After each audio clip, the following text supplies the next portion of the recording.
Hi, I'm Andy Masson, and I'm here from a very special AIX 2023 show floor edition of Beyond Entertainment. And today I'm here with Markus Hollerer from Recaro, and we're here to talk about seats. Markus, thank you for having us at the show. Well, thank you very much, Andy, for the invitation and being part of it. So thanks for the introduction. Maybe a little bit about myself as well to begin with. I'm now with 12 years with Recaro Aircraft Seating, different positions, and currently responsible for corporate strategy and product management. Thank you. So, day one at the show, how's it been? I have to say it's really great. It's always for us, it's always the highlight of the year, probably same for you. It's great to see all the customers coming back, even though after last year, last year was still a little bit post-pandemic and not that many customers from Asia were here, but this year I can say we are fully back to normal and pre-pandemic AIX, and it's great, and it's just, we love it. There's definitely an energy at the show, so many people here. You've had multiple customers through, so have we. Have there been any highlights? Well, highlights definitely is that all the customers are back, and I think the good thing about it is that the airlines, international travel is back.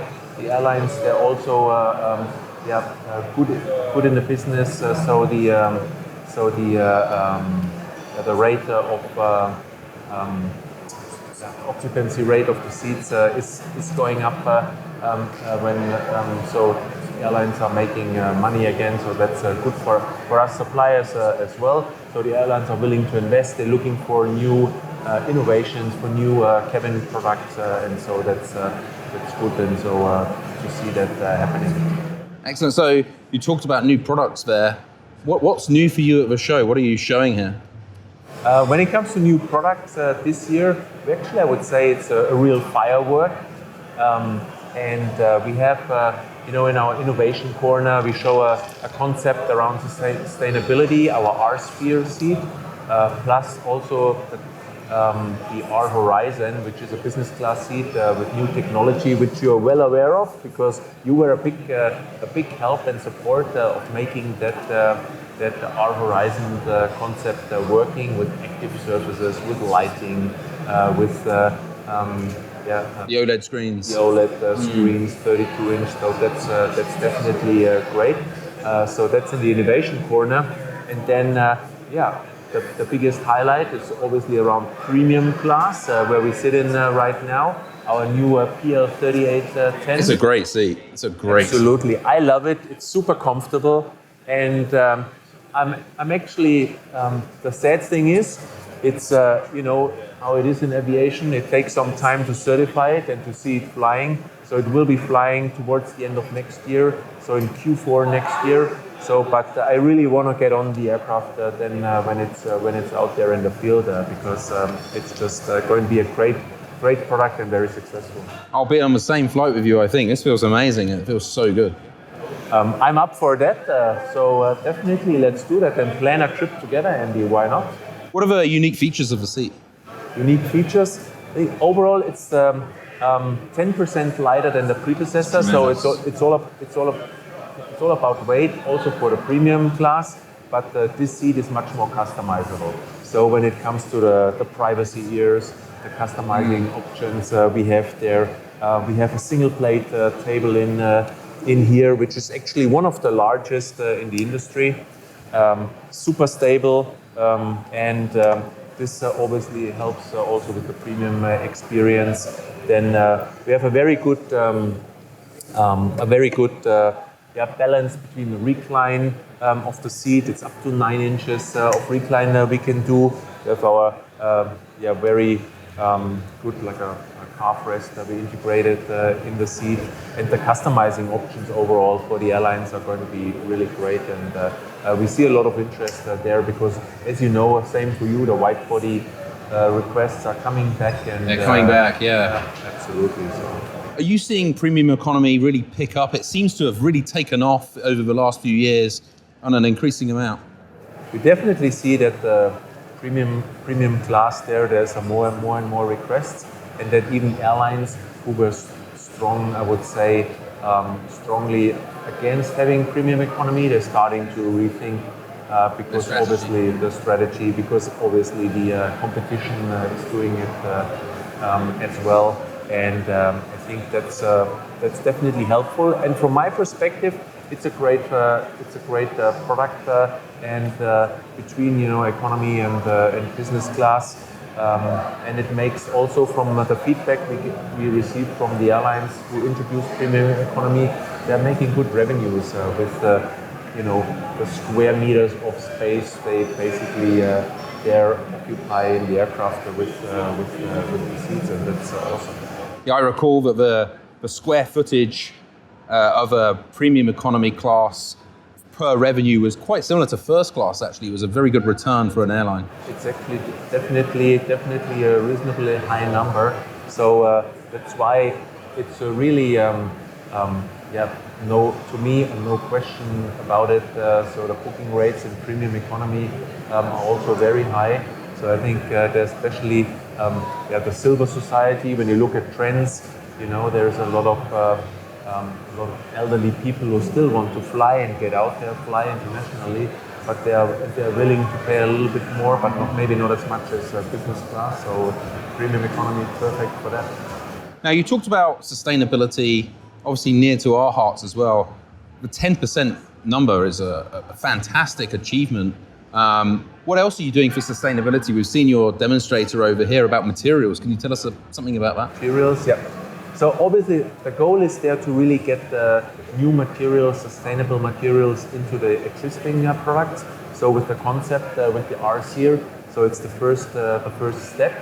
So second step is now getting those materials into existing product. As you know, aviation, highly regulated environment. It is a challenge, but I think we can do it with our experience. We can find the right suppliers to really exchange some of the materials there, and then even not only being the lightest, being able to offer the lightest products in the market, but also then on the material side having more sustainable materials there. But it's not only, when we talk sustainability, it's not only the ecological part, it's also the economical and the social part. And there, what we see more and more coming is a focus on inclusion. It's PRM, passengers with reduced mobility. So we really need to do more there in future to also cater for the needs for disabled people there, so that they also can travel with their own wheelchairs, for example, on board the aircraft. And I also think the airlines need to rethink their strategy there to accommodate some space there on the aircraft and in the layout there for disabled people, for example. Very near to my heart as well, so I think that's great. It's a wonderful achievement. What do you see in terms of the IFE integration with the seats? How's that going? Where do you see that going in the future? I think we made very good progress there, especially with you guys. So I really value there our partnership we are having. So especially in our CL3810 and here in the PL3810, we really worked well there together and try to integrate as good as possible, the seat boxes underneath the seat, in between the beams. So it's really great for the passengers to stretch out, to really, have that living space and not get obstructed by some seat boxes. So we've done a lot there. Plus also when it comes to the integration of the monitors, seamless integration of the monitors into the seats. And it helps when you in your case, you have monitors which do not require a lot of cooling and ventilation, so you can make the gaps around it a lot smaller, and it's neater to be integrated, and it just looks perfectly, especially with the Astrova system. Your new monitor generation looks great in the CL3810, but also in the PL3810, so it's really, I would say, win-win for the passengers and for the airlines. Yeah, it's great.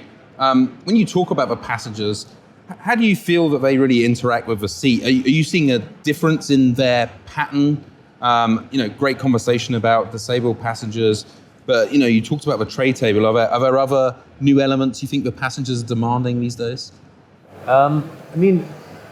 I would say that it depends really on the region and also on the aircraft type and class you travel in.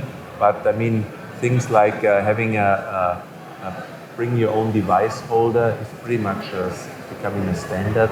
So you need to cater for that in every seat because every passenger has their mobile phone or tablet they bring on board and they want to use it. So that's pretty much a given. But then it also comes to stowages and being able to stow your own devices. But also the challenge, it doesn't have to stow that good that you don't find it anymore. So that's also something we need to consider there. And so personal stowage overall, bring your own device. And I think it's just creating your own space. So for the time you own the aircraft, you create your own space, your own experience, and you make yourself comfortable like you would do at home. We're seeing very similar themes, that engagement, that wanting your own area for the travel. So what do you see as next? Where's Recaro going? Well, definitely, I think overall from a product perspective, we have a pretty good product portfolio, very, very competitive product portfolio in economy class. So we're doing good there. I think on a business class, with the CL6720, we have very good flying references now with Iberia, Air China on the 350.